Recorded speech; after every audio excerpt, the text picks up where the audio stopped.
እንነጋገር። ባይዘው ሁሌ የምለው ነገር እኔ አንድ ነገር አለ። ትዕቢተኛ ሰው አይጸልይም እላለሁ።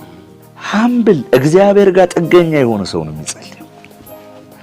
በጥበቡ ነገርን አደርጋለሁ የሚል ሰው፣ በራሱ ማስተዋል የሚደገፍ ሰው ብዙ መጸለይ አይፈልግም።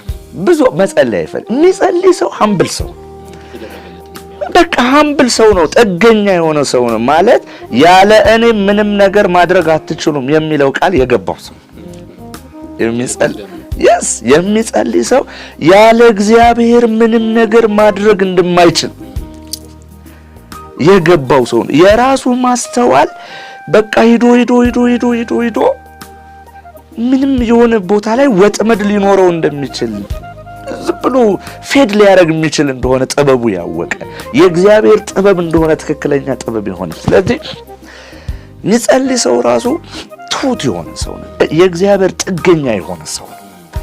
እሱ ካልረዳው፣ እሱ ካልደገፈው፣ እሱ ካላገዘው፣ በሱ ካልተያዘ የሚገፋው የሚደርሰው ነገር እንደሌለ ያወቀ ሰው ነው። ስለዚህ የሚጸልይ ሰው ራሱ አንዱ በእግዚአብሔር